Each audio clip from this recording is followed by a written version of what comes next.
오늘의 사연 시작합니다. 저는 31살의 일반 회사를 다니고 있는 여성입니다. 작년 이맘때쯤 2년간의 결혼 생활을 접고 이혼녀가 되었는데 최근에 전 남편 소식을 들어서 이렇게 사연을 보내봅니다. 제가 원래 사람을 잘 안 믿는 편이에요. 살아오면서 친구나 애인이었던 남자한테 크게 배신을 당한 적이 몇 번 있거든요. 특히나 제 입으로 말하기는 좀 그렇지만 어릴 때부터 저는 얼굴이나 몸매에 대한 칭찬을 자주 들으며 자랐습니다. 그러다 보니 제 외모만 보고 접근하는 남자들이 끊이지를 않았죠. 그중에는 흔히 말하는 직업 좋고 집안도 좋은 남자들도 꽤 있었는데 저도 사람인지라 처음에는 몇 번 사귀는 단계까지 간 적도 제법 많습니다. 하지만 그들 중 대부분은 개념이라고는 찾아볼래야 볼 수도 없는 이기주의자들이었더라고요. 단지 예쁘장한 저의 겉모습에만 신경을 썼지 정작 제가 어떤 사람인지는 관심도 없었어요. 그렇게 몇 번의 시행착오를 겪으며 저도 모르게 소위 잘 나간다는 남자들에 대해서 안 좋은 선입견을 가지게 되었습니다. 다른 건 몰라도 남자만큼은 인간됨됨이만 보리라 다짐을 하고 또 했는데 그래서 고민에 고민을 거듭해 선택한 남편이었는데 그런 식으로 배신을 당할 줄은 상상도 못했네요. 저의 전 남편은 잘생기지도 않았고 그렇다고 돈이 많다거나 좋은 직업을 가진 남자도 아니었습니다. 물론 나중에는 그게 아니란 걸 알게 되긴 했지만 어쨌든 제가 남편과 연인이 되고 결혼까지 결심했을 때 주변 친구들이 하나같이 말릴 정도로 딱히 내세울 게 없어 보이는 사람이었죠. 그렇다면 제가 왜 남편을 선택했느냐 궁금하실 텐데 저는 딱 하나 인성만 봤어요. 다른 말로는 사람됨됨이라고 하죠. 물론 능력이나 외모도 중요한 거 인정합니다. 거기다 지방까지 좋으면 금상첨화 아니겠습니까? 하지만 여러 번의 연애 경험을 통해 그런 물질적인 거나 사회적인 것들보다 그 사람의 성품이 훨씬 더 중요하다는 결론을 내린 상태였고, 전 남편은 그런 제 기준을 너무도 완벽하게 충족시켜줬죠. 제가 다니는 회사가 건설회사라 아무래도 공사 현장에 가야 할 상황이 종종 있어요. 전 남편은 크레인 운전기사로 근무하고 있었는데 한 번, 두 번 오가다 보니 자꾸만 눈에 들어오더라고요. 쉬는 시간이나 점심시간에 보면 언제나 주위에 사람이 끊이질 않았어요. 거기다 언제나 밝게 웃는 얼굴에 주위 소문을 들어보니 사람이 참 성실하고 일도 잘한다네요. 그렇게 약간의 호감만 가지고 있던 와중에 갑작스러운 남편의 고백으로 저희는 사귀게 되었고 딱 1년 만에 결혼까지 이루어졌습니다. 양가 모두 가정 형편은 고만고만한 터라 크게 지원받지 않고 저희끼리 결혼을 했어요. 결혼 비용 같은 경우에는 제가 5천만 원 남편이 7천만 원을 들고 있었는데 신혼집을 바로 구하지는 않았습니다. 왜냐하면 남편이 당시 이직을 준비하고 있었거든요. 당시 남편이 다니던 회사에서 2시간 가까이 외곽으로 이동해야 하는 곳이었는데 남편이랑 평소 잘 알고 지내는 선배가 회사를 차린다고 거기에 스카우트 제의를 받았다고 하더라고요. 사실 제가 다니던 건설회사가 그리 대단한 회사도 아니라서 비슷한 연봉을 줄 수 있는 자리는 얼마든지 구할 수 있습니다. 그래서 저희는 결혼 비용을 최대한 아낀 상태에서 결혼만 하고 일단은 남자친구가 지내는 투룸 빌라에서 살림부터 합쳐버렸지요. 제대로 된 혼수나 뭐 이런 건 그 다음에 신혼집을 구한 다음에 하려고 미룬 상태에서요. 사실 남편이 크레인 운전을 하는 기술직이기는 하지만 일당이나 연봉이 천차만별이에요. 그리고 저는 사무직이라 더더욱 남편이 정확하게 얼마를 버는지 알지 못했고요. 단지 남편이 말하는 걸 그대로 믿을 수밖에 없었는데 그때 기준으로 남편의 연봉은 6천 정도 되었습니다. 그 정도도 결코 적은 게 아니라고 생각했는데 나중에 알고 보니 이것도 거짓말이었더라고요. 아무튼 결혼하기 전에 과연 내가 잘 살아낼 수 있을까 하는 걱정이 있었던 것도 사실입니다. 하지만 그런 걱정들이 무색하게 남편은 그야말로 모든 면에서 완벽해 보였어요. 주로 육체를 쓰는 일을 하기 때문에 퇴근하면 피곤하다 푸념을 할 수도 있는 남편은 단 한 번도 힘든 내색하지 않았고 오히려 집안일 하나라도 더하려 애를 썼지요. 거기다 언제나 저한테 다정하게 대해주는 남편을 저는 믿고 의지할 수밖에 없었네요. 다행히 남편이 원하는 곳에 이직을 하게 되면서 저희는 본격적인 신혼집을 알아보게 되었는데 원래는 전세를 얻으려고 했었습니다. 혼수 비용까지 감안하면 집에 쓸 수 있는 돈이 1억도 안 되었기 때문이죠. 하지만 그때 남편이 그러더라고요. 장기적으로 봤을 때는 지금 신혼부부 대출 만땅으로 받아서라도 집을 매매하는 게 좋을 것 같다고요. 처음엔 반대했어요. 아무리 이자율이 낮다고 해도 이자의 원금까지 빠듯할 것 같았거든요. 근데 다른 문제는 웬만하면 제 뜻을 따라주던 남편이 집 문제에 있어서는 아주 강하게 고집을 부리는 겁니다. 결국 남편 뜻대로 저희는 최대한 대출을 끌어다가 3억 5천짜리 집을 구입하게 되었고, 명의는 저희 둘 공동 명의로 했어요. 막상 내 집이 생겼다는 사실에 한동안 신이 나더라고요. 물론 매달 대출금 상환 날짜가 돌아올 때면 언제쯤 이 돈을 전부 갚을 수 있을까 막막하기도 했지만, 그래도 열심히 아끼고 아껴가며 생활을 했어요. 사람 마음이라는 게 참 이상해요.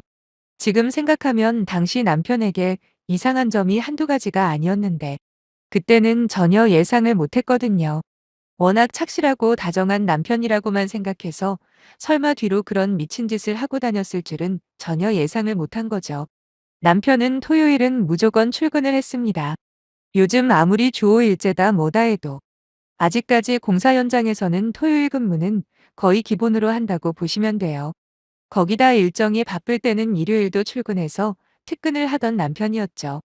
저희 둘 다 맞벌이니까 둘이 오붓하게 시간 보낼 수 있는 날이 주말 아니면 주일밖에 없잖아요. 솔직히 서운한 마음이 없던 것은 아니에요. 돈이 그렇게까지 쪼들리는 것도 아닌데 하루 정도 쉬면서 저랑 같이 데이트도 하면 좋겠다. 뭐 이런 식으로 남편에게 투정을 부린 적도 있습니다.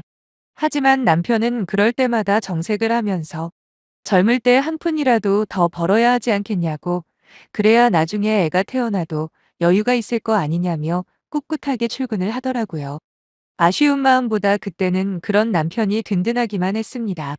한 가정을 책임지는 가장으로서 존경심까지 들었다니까요. 그런데 저희 친정아버지께서 정년퇴임을 하시고 살고 계신 집을 정리하신다고 그러시더군요.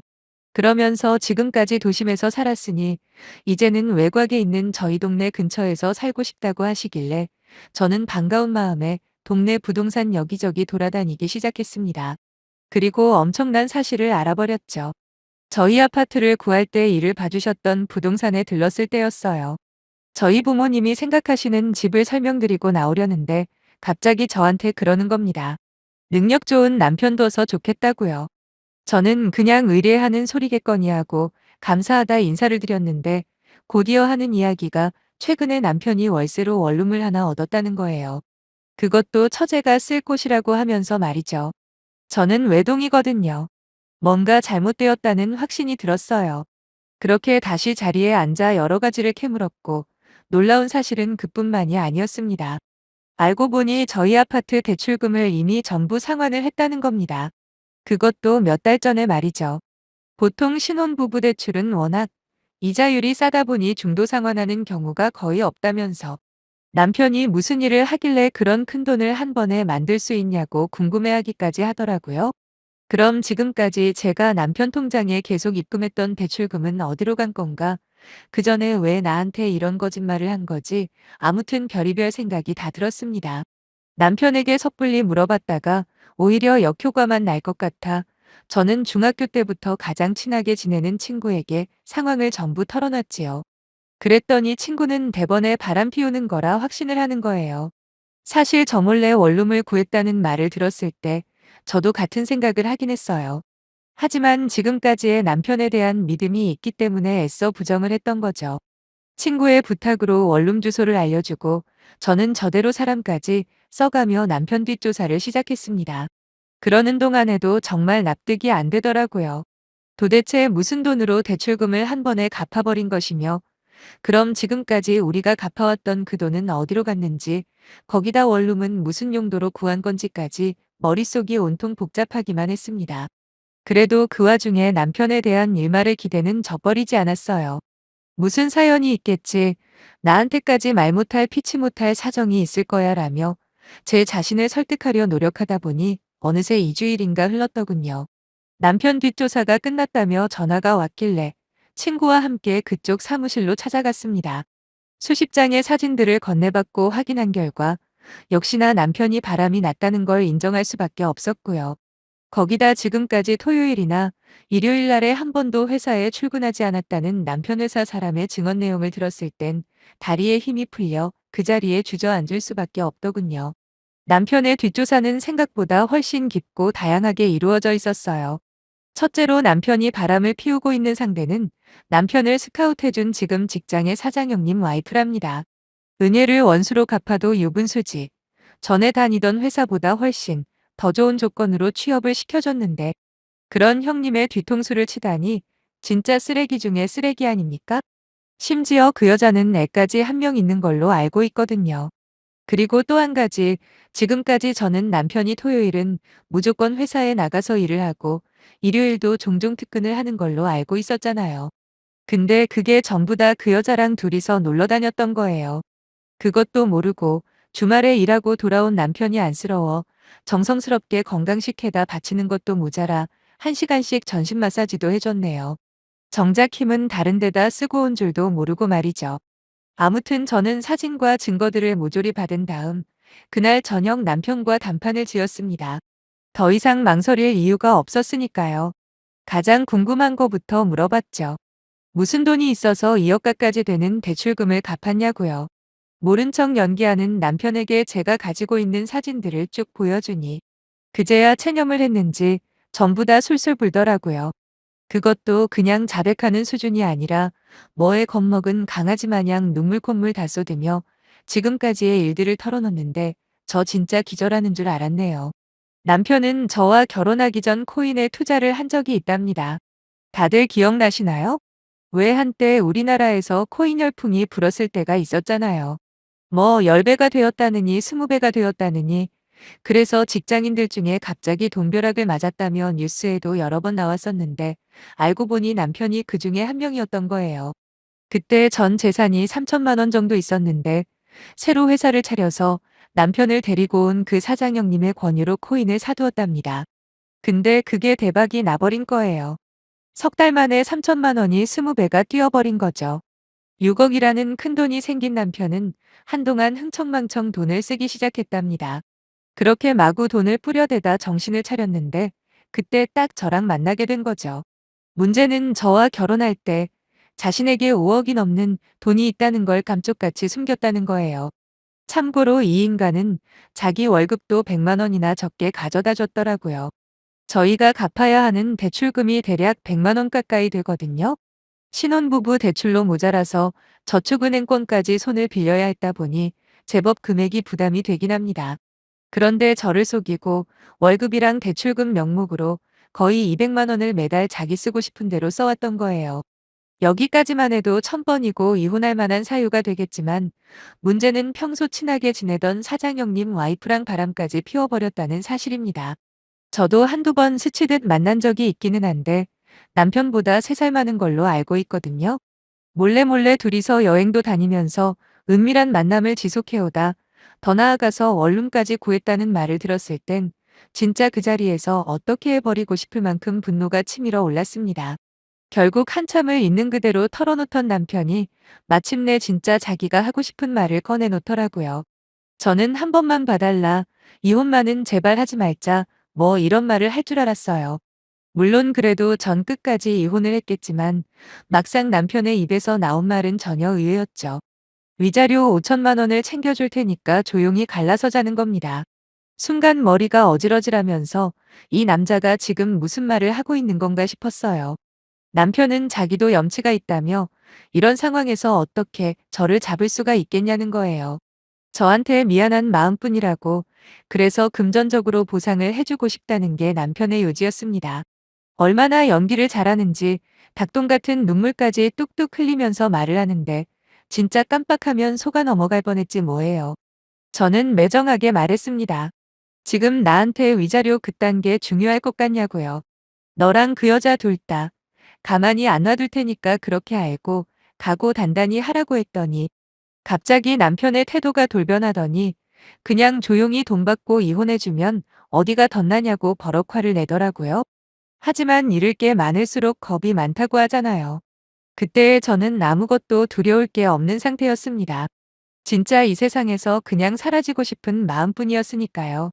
진심으로 믿고 의지했던 남편이 돈 문제부터 여자까지 저를 속이고 있었는데 제가 어떻게 제정신으로 있었겠습니까?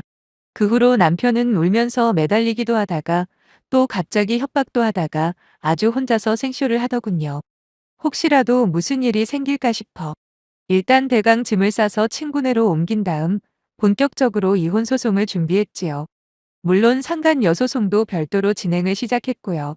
소송을 하면서 또 한 가지 새롭게 알게 된 사실은 남편한테 재산이 더 있었다는 거예요. 투자의 소질이 진짜 있긴 한 건지. 남편이 저한테 이야기한 코인 투자에서 벌었던 돈 말고 주식으로도 1억 5천만 원 정도 추가로 또 가지고 있었더라고요. 남편이 맨 처음 저한테 돈 5천만 원 받고 조용히 이혼해달라고 한 이유도 괜히 소송당해서 재산 분할이다, 위자료다 해서 큰 금액을 뜯길 게 뻔하니까 자기 나름대로 꼼수를 썼던 거예요. 하지만 법 앞에서는 얄짤없죠. 오히려 남편이 저한테 숨겼던 재산이 고맙기까지 하더라니까요. 거기다 남편이 한 번 더 저한테 매달리면서 부탁한 게 하나 있었는데 그건 바로 상간녀 소송만큼은 하지 말아 달라는 거였어요. 자기가 대신해서 위자료의 몇 배라도 줄 테니까 그 여자만큼은 그냥 놔둬 달라 하길래 더 열받아서 제대로 소송 걸어버렸죠. 재판이 끝날 때쯤 알게 된 사실인데 남편과 자기 와이프의 외도 사실을 알게 된 그 사장형님이 직원들이 전부 보는 앞에서 남편을 아주 작사를 냈나 봐요. 전체 사주가 나왔다고 하는데 얼마나 속이 시원했는지 모릅니다. 결국 마지막 재판날 제 눈에 들어온 남편의 몰골은 최악이었어요. 서류상 완전히 남남이 되었다는 사실을 확인한 후 저는 남편한테 그랬죠. 덕분에 앞으로 여유롭게 살겠다고요. 그 말을 끝으로 뒤돌아서는데 보지 않아도 뒤에서 남편이 부들부들 거리는 게 느껴지더군요. 마지막으로 제가 들은 남편의 소식은 저랑 이혼한 이후로 회사에서도 잘렸답니다. 그리고 자신을 그렇게 챙겨줬던 형님 뒤통수 때린 개쓰레기라는 소문이 돌아버려서 제대로 된 일자리도 못 구한 채로 그냥 그나마 가지고 있던 돈만 까먹고 있다네요. 물론 그 사장형님은 그 여자랑 이혼한 상태고요. 저는 그 후로 남편에게서 받은 재산 분할과 위자료를 보태서 부모님과 이사를 했습니다. 회사는 그만뒀고요. 머리 식힐 시간이 꼭 필요했거든요. 현재는 다시 직장도 다니고 있고 나중에 커피숍 하나 차릴 목적으로 틈틈이 바리스타 자격증도 공부하고 있습니다. 결과적으로 제가 사람을 너무 믿었던 게 잘못이었을까요? 나 하나만 바라봐주는 착한 남자라고 생각했고 그렇게 믿었는데 일이 이렇게 되고 보니 세상에 믿을 남자 하나 찾기가 이렇게 힘든가도 싶네요. 아무튼 앞으로 제 인생에 새로운 남자가 있을지 없을지는 가봐야 알겠지만 정신 바짝 차리고 살 겁니다. 응원 많이 해주세요.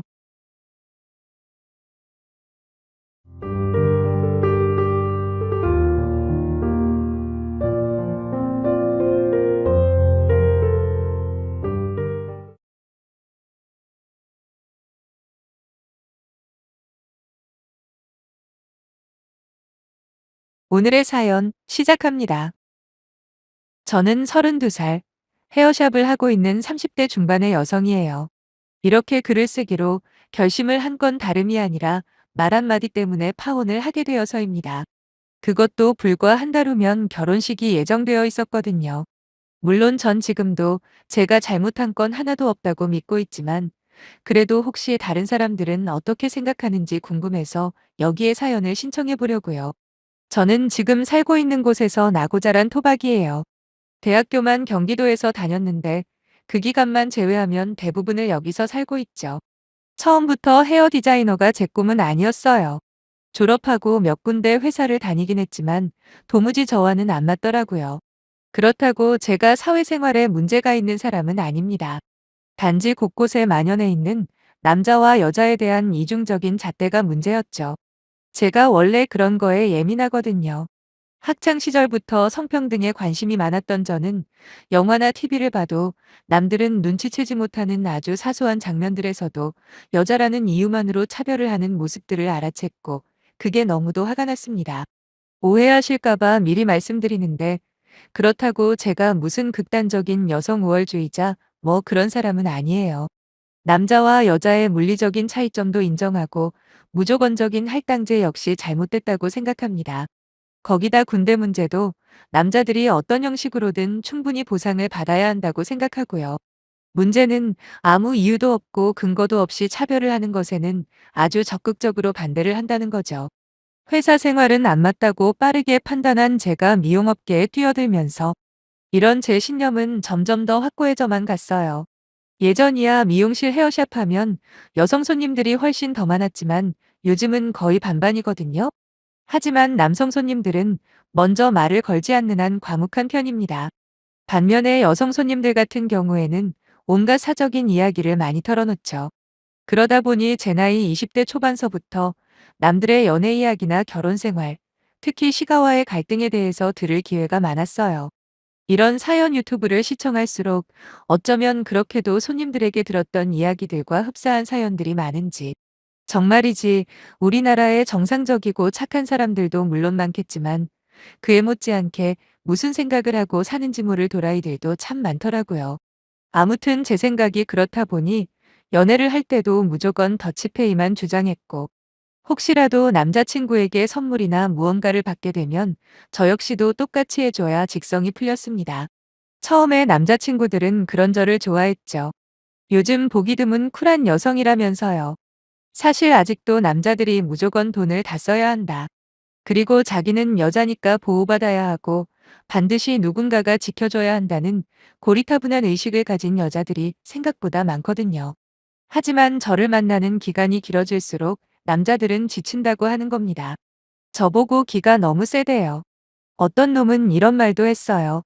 은진아, 네가 이런 말하는 거 무지 싫어하는 건 아는데 헤어지는 마당에 이 말만큼은 꼭 해야겠어. 너처럼 기센 여자들은 남자들이 안 좋아해. 좀 여리여리하고 고분고분한 맛이 있어야 여자 같지. 너는 그냥 무슨 동네 친구 같아. 그러니까 우리가 이렇게 헤어지는 거고 제발 부탁인데 다음에 남자 만나면 여자처럼 좀 굴어. 아니, 여자답다는 게 도대체 뭘 말하는 걸까요? 저 말이죠.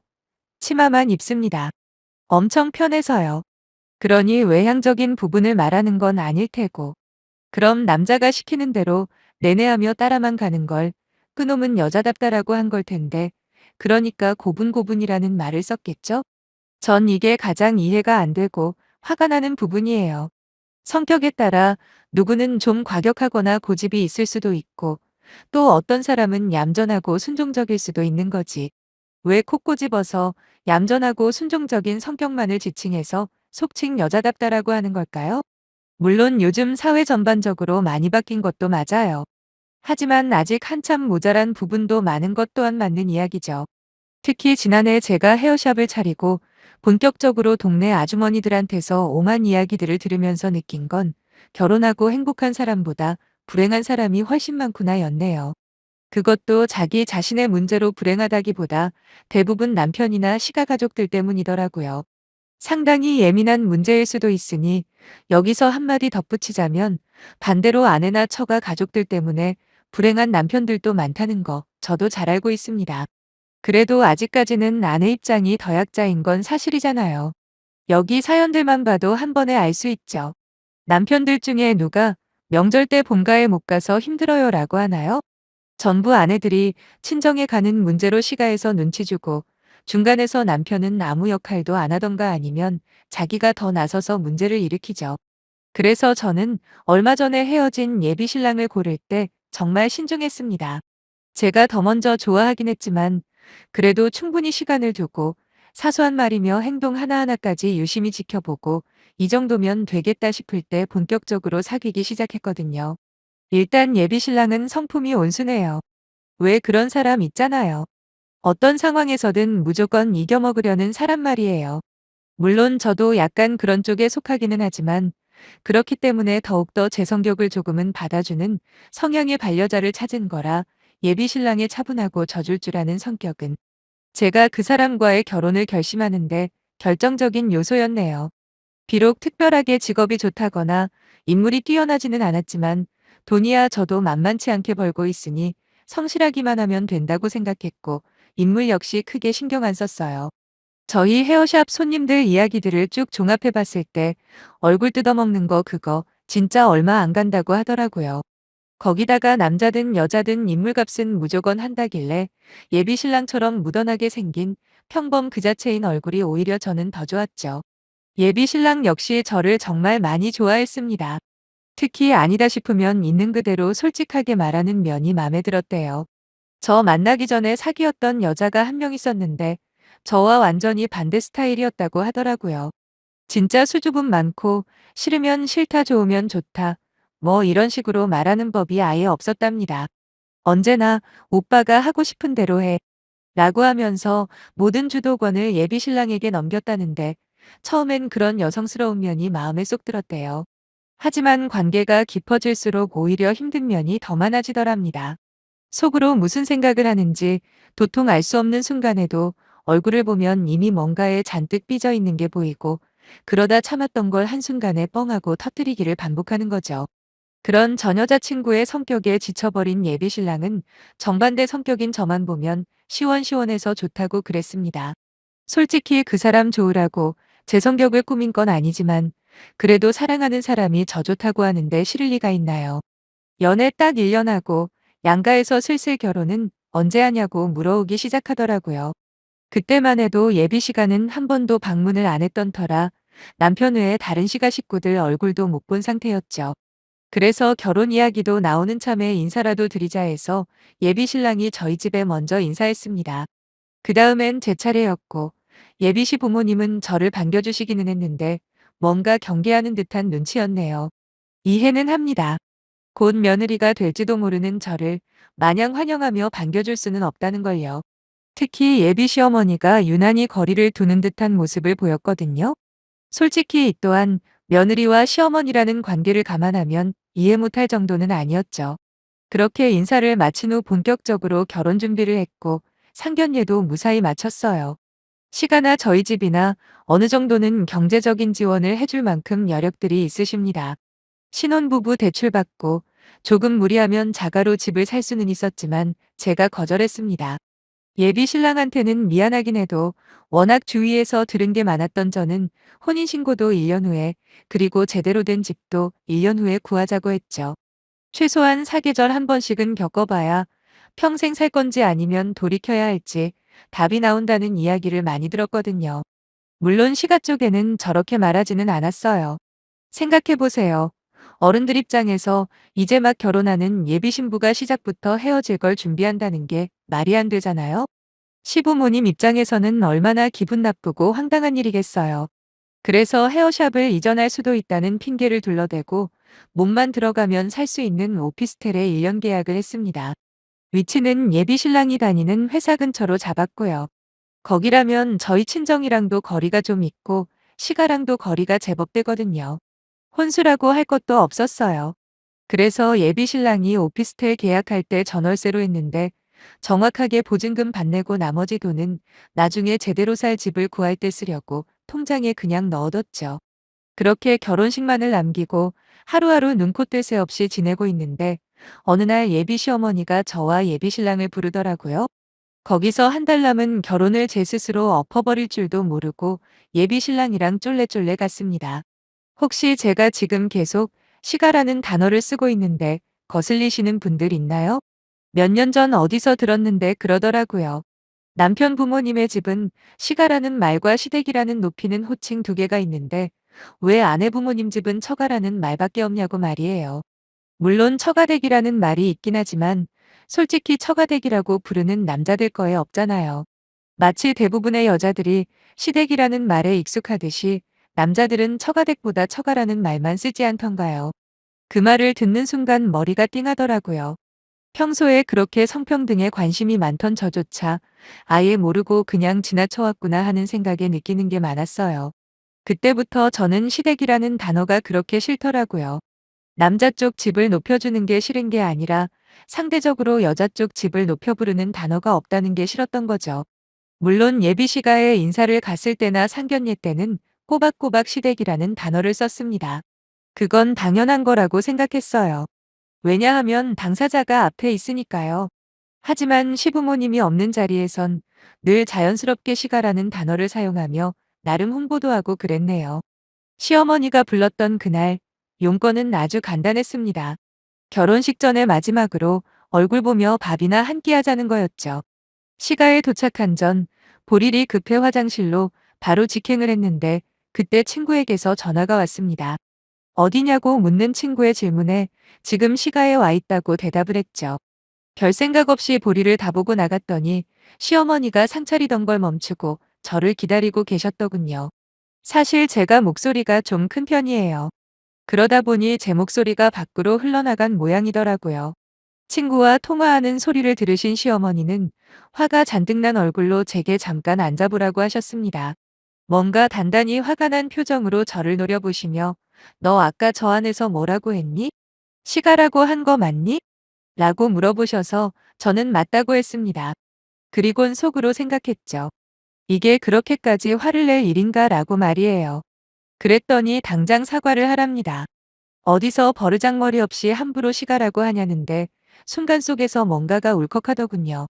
왜냐하면 저번에 예비신랑이 저희 집에 왔을 때 거실에서 이야기를 하고 있는데 예비신랑 역시 통화를 하다가 어디냐 묻는 상대방의 질문에 분명히 예비처가라는 말을 했던 걸 똑똑히 기억하고 있었거든요. 그래서 저 혼자 통화하면서 한 말인데 사과까지 하는 건 아닌 것 같다고 또박또박 말씀드렸어요. 그랬더니 이번엔 건방지게 말대답한다고 또 뭐라 뭐라 하시는 거예요. 처가를 처가라고 하지 그럼 뭐라고 부르냐고 하시면서 당장 잘못했다 그러랍니다. 저보고 말귀도 못 알아듣는다면서 집에서 뭘 배우고 자랐냐는 말까지 하는데 상황이 이쯤 되니 이성적으로 대화하는 건 포기했네요. 그리고 더 이상 예의를 지키는 건 의미가 없다 판단했습니다. 저 역시 목소리 높여서 받아치기 시작했어요. 다른 말이 왜 없냐고 엄연히 처가댁이라는 말이 있는데 왜 남자는 처가라는 말을 쉽게 쓰게 놔두면서 내가 시가라고 한 게 뭐가 그렇게 큰 문제라고 사과를 하라 마라 하시냐 따졌죠. 그리고 옆에 있는 예비신랑한테 가만히만 있지 말고 무슨 말이라도 하라고 했더니 그제야 떠듬떠듬거리며 한마디 하긴 하더군요. 뭐라더라 사회통념상 대부분 그렇게 쓰는 거니까 절더러 조금만 고집을 내려놓으면 안 되겠냐 그런 식으로 말했던 것 같네요. 그러면서 일단은 사과하고 좋게 좋게 넘기자 하는데 더 이상 믿을 사람 한 명 없는 그 집에 있을 이유가 없어졌죠. 그래서 내가 무슨 틀린 말을 했냐. 사람을 이런 식으로 마녀 사냥하는 집안에 며느리로 들어올 생각 일절 없다 말했습니다.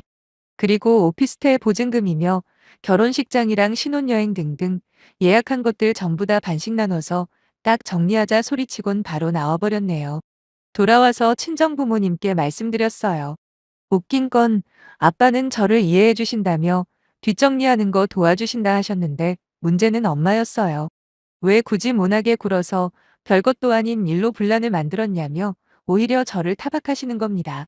여정여라고 여자의 적은 여자인께 맞나 봐요. 사실 엄마는 이해해 줄 줄 알았거든요.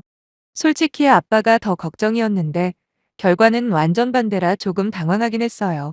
그래도 결혼 당사자가 하기 싫다는데 더는 별 말씀 없으셨고 예비 신랑이 몇 차례 저희 집에 찾아와 사과도 하고 간곡하게 빌기도 했지만 제 마음은 움직이지가 않더라고요. 그까짓 걸로 결혼 겨우 한 달 전에 파혼을 하냐며 비난을 하시는 분들도 계시겠죠. 잘 압니다. 근데 제 입장에서는 정말 중요한 문제였어요. 거기다 단지 며느리가 자신의 의견과 다른 입장이라고 해서 그렇게 곧바로 막말을 쏟아내는 예비 시어머니와 아내의 입장은 전혀 안중에도 없는 예비 신랑을 보며 앞으로의 결혼 생활이 불보듯 보였다랄까요. 물론 서로 맞춰가면서 사는 게 결혼 생활이긴 하지만 시작도 하기 전에 이렇게나 다른 사람들이라는 걸 알고도 결혼을 하고 싶지는 않더라고요. 현재 다른 건 다 정리했고 오피스텔만 남았는데 아마 예비 신랑이 거기서 사는 걸로 하고 전 보증금만 돌려받는 걸로 결론이 지어질 듯하네요. 그것만 해결되면 이제 더 이상 그 사람 볼 일도 없을 겁니다. 아쉬운 마음은 하나도 없네요. 오히려 시작 전에 탈출할 수 있어서 다행이라는 생각뿐입니다. 제가 너무 과한 선택을 한 건 아니죠? 솔직히 제 결정에 후회는 없지만 그냥 궁금해서 사연 올린 김에 여쭤봅니다. 앞으로도 생긴 대로 그리고 하고 싶은 대로 하며 살 거예요. 한 번뿐인 인생이잖아요. 힘내라고 한마디씩만 해주시면 감사하겠습니다. 안녕히 계세요.